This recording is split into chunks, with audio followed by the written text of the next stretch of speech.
Pax Christi, Nigerian Catholics. Mother Teresa needs no introduction. She is one of the most recognizable faces on the planet. And in this interview, which she granted almost 51 years ago in 1974, this phenomenal woman shares a lot about her life, her struggles, and the things she believes in. Take a listen. You gave me to eat when I was thirsty. You gave me to drink when I was naked. You clothed me. Mother Teresa, these are words which we would all agree with. But the difference between us and you is that we don't put them into action. We don't do anything about them. Even though we might want to do it, we still don't. Now, all of these words don't, to me, to you, just don't mean food and drink and clothes. They mean love. When did it all start for you? When did you start to put these words into action? Since 1946, actually doing this close contact with the poorest of the poor. But before that, it was a vocation. From the time I was 12 years old. 12. That calling to belong to Jesus. Now, at that time you were in Skopje in Yugoslavia, where you were born. With my own people. Was it difficult to leave your people? That was the sacrifice that Christ asked of us, no? That because we were a very happy and very united family. But God asked for the sacrifice from my people and from me. And, were you a religious family? Had you been brought up to believe, as you do now, that everything was for God? Yes, I think my mother was a very holy woman, and so she imparted that love for God and love for the neighbor very much into all her children's hearts.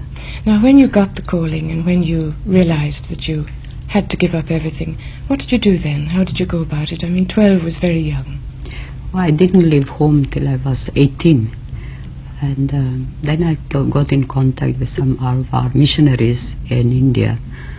And through them, I got in contact with the Loreto nuns. And then 46 years ago, I came to Radfarnham. And from there, I went to India in 1929 and finished my novitiate and vows. And I was with the Loreto nuns for 20 years in India. Can I just go back a little bit to Rathfarnham? Because in Ireland, you know, we are a little bit interested in your time in Rathfarnham. How much do you remember of that time? Well, I remember yesterday when I went to Rathfarnham after 46 years. I saw the places where I had been as a young postulant, and I remember the community room and the chapel and the refectory. So that brought back all those happenings that were happening at that time. Now, when you were there, had you that longing? Did it start there for your vocation, as you call it, a vocation within a vocation? No, it was not at that time. It was 20 years after, when I was in India. When you'd gone back to India? Yes. And I left Rathfarnham only after six weeks, and I went to India I joined in October, and then in January I went to India to do the novitiate there. Now, you were a teacher, Mother. Were you a good teacher? I couldn't tell you. I think you'll have to ask those whom I taught. Did you enjoy teaching? But I loved teaching. I loved teaching. Now, back in India 20 years later, when you got the feeling that you had to do something else, you had to go out to the poor. Yeah. How did you go about that? Because you had taken your final vows, and it must have been difficult for you to give up the final vows as such, was it? I didn't have to give up anything, because vocation is belonging to Christ. And the work is only a means to put our love for Christ into action. And so I had only to change, so to say, the way of work, the means I had to change to work for the poorest of the poor. So my vocation was a continuation of belonging to Christ and being only His. So you left the Loreto, but you kept with you all these vows, the spiritual feelings. Yes. And then when we had our own, I left Loreto in 48, and in 1950, the Holy Father approved of the new congregation of the Missionaries of Charity. And then in the new congregation, I took the vows of the new congregation of love, poverty, chastity, obedience, and charity. When you talk, Mother, of the new congregation, did you start this congregation the second you left? it went with you. You became a missionary of charity instead of being a Loreto. Yes, the approval came from Rome in 1950 on the 7th of October. And since then, the little congregation, first it became a diocesan congregation, and after 15 years it became a pontifical. Now we are a pontifical congregation with 850 sisters in As it. many as that? Yes. And do you find it easy to get sisters? Because vocations have gone down for other orders. God has been very wonderful to us. We have 182 novices in our 3 novitiates, one in Rome and one in Calcutta and one in Melbourne. And I had news the other day from Calcutta to say that 109 aspirants have joined last June. Good gracious. Yes. Because 2 would be a lot in Ireland, in the average congregation. It's a tremendous gift of God for us, because we are getting vocation from all over the world now. Now, Mother, you've decided to become a missionary of charity. You've gone into the streets of Calcutta. Can you tell me how you actually went about it? Because just to talk about somebody going into the streets and starting a new order and helping the dying, how did you actually, what was your first contact with a dying person? I picked up the first person from the street, and I found a woman lying in the street, eaten up by rats and so on. Then I took her to the nearest hospital, and they didn't seem to want her there. But because I insisted so much, at last they took her in. And from there I decided that I will find a place for them myself and take care of them. Then I went to the municipality and I asked them for a place only, that the rest I would do myself for them. And they took me to this Kali temple in Kalighat and offered me a place of rest that they use for the pilgrims that come to worship the goddess Kali. And we have been there for 22 years now, and we have picked over 29,000 people from the streets of Calcutta in these 22 years. Now, when did your sisters start joining you? Because you were alone when you started, when you picked up that first lady. Yes. Since 1929, not 29, that was the year I joined, but since 1949. And how did that happen? Did you ask somebody? Or? No, the first sisters to join were the students that I had taught in Loreto. The first group we were about 12 by the time the congregation was established. And since then, girls from all over the world have been joining. What sort of girls were the Indian girls? Were they a very high caste? Mixed. We have high, middle and ordinary. And that is the most beautiful part of these young girls. So fully dedicated and determined to give their all to Christ. And they are all very anxious to live that life of poverty, because for us it's very important. If we really want to know the poor, we must know what is poverty. And that's why in our society, poverty is our freedom and our strength. So that we would have poverty then, in your words, right here, in our homes here in Ireland. You don't have to go to the streets of Calcutta, is that what you're saying? That there's a lot, poverty is a lot of things. There is two kinds of poverty. We have the poverty of material, like for example, in some places like in India and Ethiopia and Yemen and other places, where the people are hungry for a loaf of bread, a real hunger. But there is much deeper, much greater hunger, and that is the hunger for love, and that terrible loneliness and being unwanted, unloved, being abandoned by everybody. Like some people you find in what they call them shut-ins, people that are sleeping in the streets of London and are found in the homes. Maybe that kind of unwantedness, unloved. Even in our own homes we may have somebody who is handicapped like that, and nobody takes any notice. Nobody even recognizes that there is this child, this man, this woman who is hungry for love, hungry to be recognized and to accept with respect and love the person. Well, most of us, Mother, think of the appallingness of Calcutta and Rome, you know, the poor areas of these places where you have gone into, and Bangladesh and all these places. We think, How on earth does she do that? How on earth can one person look at all of that and say, how can I help all of this? Do you ever feel absolutely despondent that you are doing what the whole nation should be doing? Do you ever feel that it's a very heavy burden? I don't feel like that, because for me, I can do only one, because Jesus is only one, and I take Jesus at his word. He has said, you did it to me. And so my sisters and I and the brothers, we take one person, individual person, one person at a time. We can serve only one at a time. We can love only one at a time. Yet the whole work, though it sounds so big and so much and all that, yet it is but only a drop in the ocean. But if we didn't do that little drop, that ocean would be one drop less. And so we have no reason to be despondent or discouraged or unhappy about it, because we are doing it to Jesus. So he had said, I was hungry and you fed me. So in each one you see Yes, Jesus. it is Jesus, because Jesus has said so. You did it to me.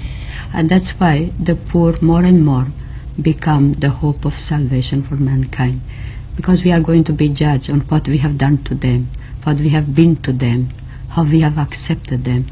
This is what you said to the Senate Yes. committee in Washington, that the poor with the hope of Yes, mankind. yes. How did they take that? They took it very well, and I think it has had a tremendous influence, because they're already working at it to answer the call of the poor of the world.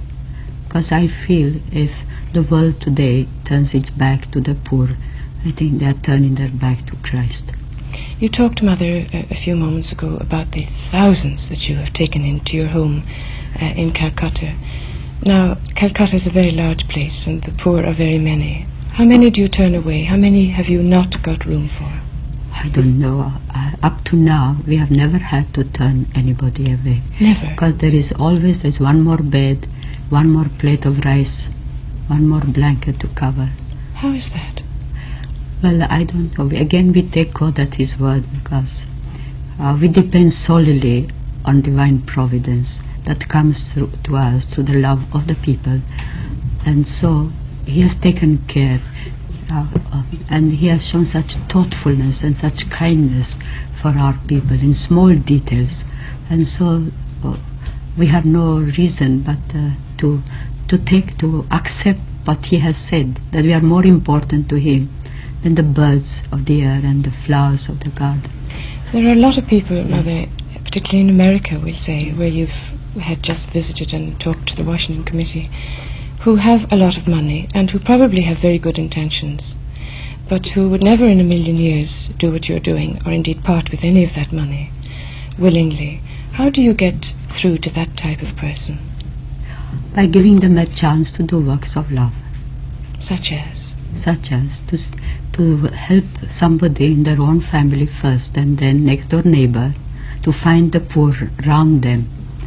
And then once that contact is made, I never ask for money, I never ask them to give me, but I always ask them, come and see, come and touch. And once that contact has been made, they know what they have to do. Are you in great need of money? Because I know that you don't take any government grants of any kind.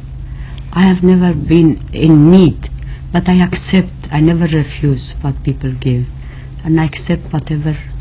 So having nothing, yet possessing all things. Now you have co-workers all over the Yes. world, and you have them in Ireland. Are we generous? Are the Irish good to you? Very generous, and it's been a wonderful time now with them. Especially I'm very anxious, especially now that I've come round to meet our co-workers. We have nearly over 40,000 around the world, and we are trying, because a co-worker is a way of life, and we are trying to bring that love and peace and joy to our neighbor and in the street we live, in the town we live, and then again to the whole world. And I think love begins at home, and if we can bring that love, I think we will be able to overcome the world with love. There are some girls, Mother, because you've just said the enormous number of postulants you get every year. There are some girls who want to give a little more than just a co-worker's love, which is quite a lot, but they want to give just that bit more, and they want to go over to you. Now, if a girl wants to give up her life, what happens? How exactly does she do it? Well, she has to, first of all, she must have those 4 conditions that are required to be a missionary of charity. She must have health of mind and body. She must have the ability to learn. She must have plenty of common sense and cheerful disposition. And if she has these 4, then she comes and sees the work. Like in the Gospel, our Lord said, come and see. Where does she go now? She comes to one of our houses and comes in close contact with the poor, with the people, with the sisters, and works with them, prays with them, stays with them. And then she decides if this is what God wants from her. Then she joins. And then she spends 6 months as aspirant, 6 months as postulant, 2 years as a novice, and then 6 years temporary vows. And then 1 year before final vows, she comes back again to the novitiate to deepen her spiritual life, because we are not social workers. We are trying to live a contemplative life and spreading love and compassion of Jesus in the world by doing works of service. Can you tell me something, Mother, about that contemplative life? Because you've just listed a number of qualities which are almost otherworldly. They're so spiritual for any normal girl to have. Could you give me an example of your day, for instance, a normal day in Calcutta for you? We get up at 20 minutes to 5. And then we begin our day with prayer, meditation, and then we have Mass and Holy Communion, because our life is very much woven with Jesus in the Eucharist. And Christ, we try to deepen our faith and our love in Jesus in the Eucharist, to be able to see Him in the distressing disguise of the poor. That's the same Jesus. And then after Mass and Holy Communion by 7:30, some sisters go for leper work, because we are taking care of nearly 46,000 lepers. And some go to the home for the dying, some to the children, some to the little schools we have for street and beggars children. And some go to the feeding centers, some visit homes of the poor and do the most humble work for them in the houses. And then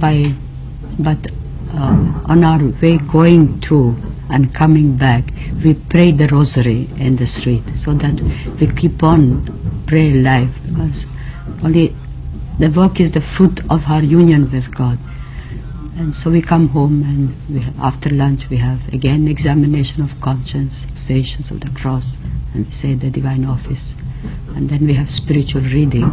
And again one group, the professed, go out again, while the novices and the postulants stay in for their afternoon classes, theology, scripture, and so on. Then by 6:30 everybody's back again, and then from 6:30 till 7:30 we have adoration of the Blessed Sacrament. We expose the Blessed Sacrament. And this hour of prayer has been a wonderful means of deepening our love and our faith, and at the same time bringing us very close to each other and to the poor that we are serving. And then we have our dinner, and we have recreation, and then by 9:30 they're all to bed. I should think so. Yeah. My goodness, Mother, that's an It's extraordinary day. How many real girls? labor. It is really. How many ordinary girls from ordinary homes can stand that? How many would leave you in a year? Only those that we sent. Any those that have not had, that don't have these qualities, or some if they get sick before they are professed, we send. Otherwise, we have very few living. They don't leave for No, the other reasons? not because it is hard. Not at all? No. You mentioned leper work. What do you do for lepers? Because it seems such an impossible task. We have many sisters have been trained to take care of the lepers, and with the money that the Holy Father has, when he gave me the the car. We raffled the car, and with that money we have built a rehabilitation center for lepers, and it's called a Town of Peace. And there we trained the lepers and tried to bring them back to a normal citizen's life. And we have over 15,000 of them that we take care of in Calcutta alone, but altogether about 46,000. We treat them, and at the same time we try to teach them to do things so that when they can live a normal life. That is the greatest suffering for them, because they are shunned by everybody, they are wanted by nobody. And so we try to bring new life in them besides treating them. And we have had most wonderful results every year. Nearly 200 of them are completely cured if they come in time. And we have these mobile clinics all over the place in every city that we work. We have about 51 cities now in India where the sisters are working, and so we use these mobile clinics and go to them. And for a leper that you can't cure, there must be many, what do you do? Then we give them tender love and care. And But we keep up very close contact with them. We are trying to have these rehabilitation centers all over the place. We want to make them feel that they are really wanted, that we are not afraid of them.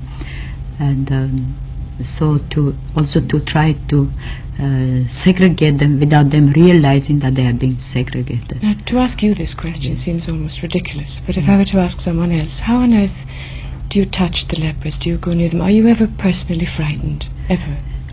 I mean, we take all the precautions possible to protect ourselves, to protect the sisters.